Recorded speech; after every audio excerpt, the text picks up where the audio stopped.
मेरी शादी को 8 साल हो गए हैं। मेरा एक 5 साल का बेटा है। मेरे पति राजेश एक फैक्ट्री में काम करते हैं। एक दिन मैं बाज़ार से कुछ घरेलू चीज़ें खरीदकर ऑटो में बैठी हुई थी। घर की ओर आ रही थी। एक जगह पर ऑटो रुका। एक सवारी सामने वाली सीट पर आकर बैठ गई। जैसे ही मेरी नज़र उस सवारी पर पड़ी तो मैं एकदम से चौंक गई और मेरे दिल की धड़कनें बढ़ गई। इससे पहले कि मैं कुछ कहती, सामने बैठा हुआ आदमी जिसका नाम राहुल था, उसने मेरी ओर देखते हुए कहा, अरे सुमन तुम? हाँ मैंने बड़े ही बेमन से जवाब दिया। तुम कैसी हो? आज हम काफ़ी दिन बाद मिल रहे हैं। राहुल के चेहरे पर खुशी तैर रही थी। मैं ठीक हूँ। मुझे पता चला था कि यहाँ इस शहर में तुम्हारी शादी हुई है। जान सकता हूँ कि परिवार में कौन कौन है? मेरे पति और एक बेटा, मैं बोली। तुम्हारे पति क्या करते हैं? एक कंपनी में काम करते हैं। क्या नाम है? राजेश। मैं यहाँ अपनी कंपनी के काम से आया था। अब काम हो चुका है। रात की ट्रेन से वापस चला जाऊँगा। राहुल ने मेरी ओर देखते हुए कहा। घर का पता नहीं बताओगी क्या?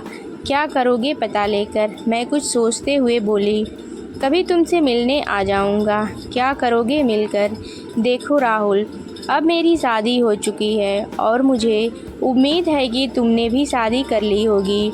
तुम्हारे घर में भी पत्नी व बच्चे होंगे। हाँ, पत्नी, एक बेटा और एक बेटी है। तुम मुझे पता बता दो। वैसे तुम्हारे घर आने का मेरा कोई हक तो नहीं है, पर एक पुराने प्रेमी नहीं बल्कि एक दोस्त के रूप में आ जाऊंगा किसी दिन।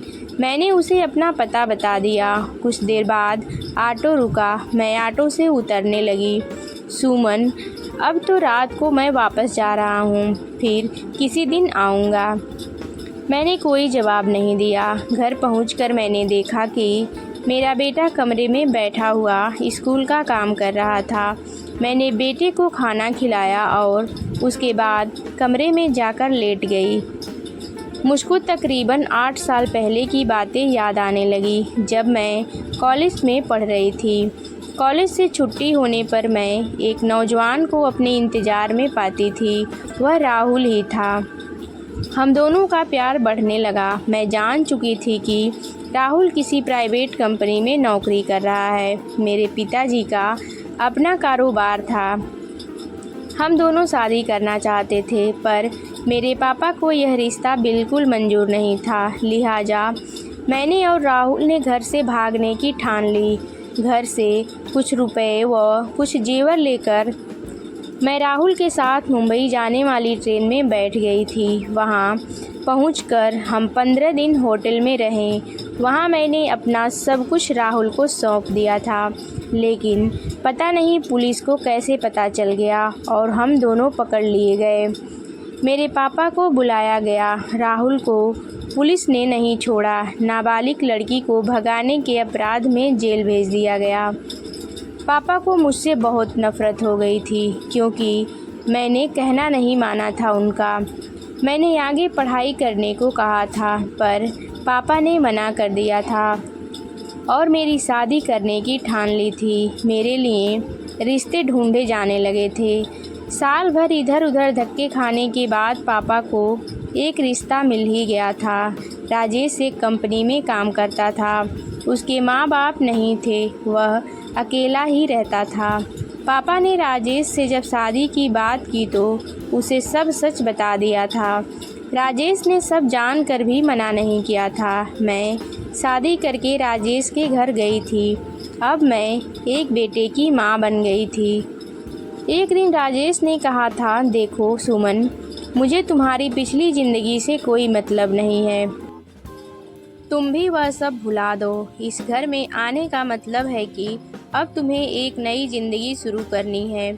जी हाँ, मैं ऐसा ही करूँगी। मैं राजेश को पति के रूप में पाकर खुश थी और उसने भी कभी शिकायत का मौका नहीं दिया था। पापा मम्मी भी अपना गुस्सा भूलकर अब मुझसे मिलने आने लगे थे। आज दोपहर मेरी अचानक राहुल से मुलाकात हो गई। मुझे राहुल को घर का पता नहीं देना चाहिए था। मेरे दिल में एक अनजाना सा डर बैठने लगा। मैं आंखें बंद किए चुपचाप लेटी रही। अगले दिन सुबह के तकरीबन 10 बजे राजेश के जाने के बाद मैं रसोई में खाना बनाने की तैयारी कर रही थी। डोरबेल बज उठी। मैंने दरवाज़ा खोला तो सामने राहुल खड़ा था। तुम? मेरे मुंह से अचानक ही निकला। तुम तो कह रहे थे कि मैं रात की गाड़ी से जा रहा हूँ। सुमन, मुझे रात की गाड़ी से ही जाना था, पर ऑटो में तुमसे मिलने के बाद मेरा दिल दोबारा मिलने को बेचैन हो उठा। होटल में रात भर नींद नहीं आई, तुम्हारे बारे में ही सोचता रहा। तुम नहीं जानती सुमन कि मैं आज भी तुमको कितना चाहता हूँ, राहुल ने कहा। मैं चुपचाप खड़ी रही। मैंने कोई जवाब नहीं दिया। सुमन, अंदर आने के लिए नहीं कहोगी क्या? मैं तुमसे केवल 10 मिनट बातें करना चाहता हूँ। आओ। ना चाहते हुए भी मेरे मुंह से निकल गया। कमरे में सोफे पर बैठते हुए राहुल ने इधर उधर देखते हुए पूछा, कोई दिखाई नहीं दे रहा है, सभी कहाँ गए हैं? बेटा स्कूल गया है और पति दफ्तर। जो कहना है जल्दी कहो, मुझे खाना बनाना है। सुमन, तुम अब पहले से भी ज़्यादा खूबसूरत हो गई हो। दिल करता है कि तुम्हें ही देखता रहूं। क्या तुम्हें मुंबई के होटल के उस कमरे की बात याद आती है जहां हमने रातें गुजारी थी? क्या यही कहने के लिए तुम यहाँ आए हो? अचानक राहुल ने मेरा हाथ पकड़कर मुझको अपनी बाहों में खींच लिया और मेरे गालों को चूमने लगा। मैं उसको झटक कर उससे दूर जाकर खड़ी हुई और गुस्से में उससे कहा, तुम फ़ौरन यहाँ से निकल जाओ, मैं तमाशा नहीं करना चाहती हूँ। तब राहुल ने गुस्से में कहा, मैं तुम्हारे पति को सब बता दूँगा। तुम उन्हें क्या बताओगे? मैंने घबरा कर पूछा। मैं राजेश से कहूँगा कि मुंबई में मैं अकेला नहीं था, मेरे 2 दोस्त और भी थे जिनके साथ सुमन ने खूब मस्ती की थी। झूठ, बिल्कुल झूठ, मैं गुस्से से चीखी। यह झूठ है, पर इसे मैं और तुम ही तो जानते हैं। तुम्हारे पति तो सुनते ही एकदम यकीन कर लेगा, राहुल ने मेरी ओर देखते हुए कहा। मैंने हाथ जोड़कर पूछा, तुम आखिर चाहते क्या हो?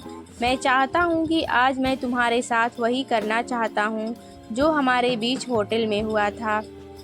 नहीं राहुल, अब मैं वह नहीं करूँगी। अब मैं अपनी ज़िंदगी में जहर नहीं घोलूँगी। राजेश मुझ पर बहुत विश्वास करते हैं, मैं उनसे विश्वासघात नहीं करूँगी, मैंने राहुल से घूरते हुए कहा। तो ठीक है सुमन, मैं राजेश से मिलने जा रहा हूँ दफ्तर, राहुल ने कहा। दफ्तर जाने की कोई ज़रूरत नहीं है, मैं यहीं आ गया हूँ, राजेश की आवाज़ सुनाई पड़ी। यह देख मैं और राहुल बुरी तरह चौंक उठे। मेरे चेहरे का रंग एकदम पीला पड़ गया। यहाँ क्यों आया है? राजेश ने राहुल को घूरते हुए पूछा। तुझे इस घर का पता किसने दिया? सुमन ने, कल ये मुझे बाजार में मिली थी, राहुल बोला। मैंने घबराते हुए राजेश को पूरी बात बता दी। अबे, तुझे सुमन ने पता क्या इसलिए दिया था कि तू घर आए और उसे ब्लैकमेल करे।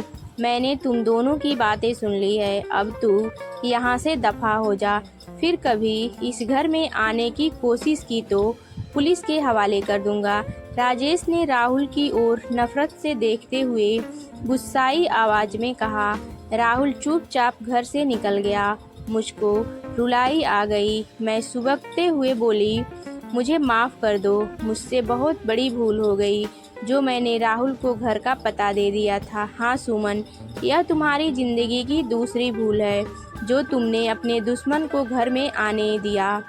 राहुल तुम्हारा प्रेमी नहीं बल्कि दुश्मन था। सच्चे प्रेमी कभी भी अपनी प्रेमिका को घर से रुपए, गहने वगैरह लेकर भागने को नहीं कहते। मेरी आंखों से आंसू बहते रहे। राजेश ने मेरे चेहरे से आंसू पोंछते हुए कहा, सुमन, मुझे तुम पर बहुत विश्वास था, पर आज की बातें सुनकर यह विश्वास और बढ़ गया है। मैं अपने आंसू पोंछते हुए राजेश के गले लग गई।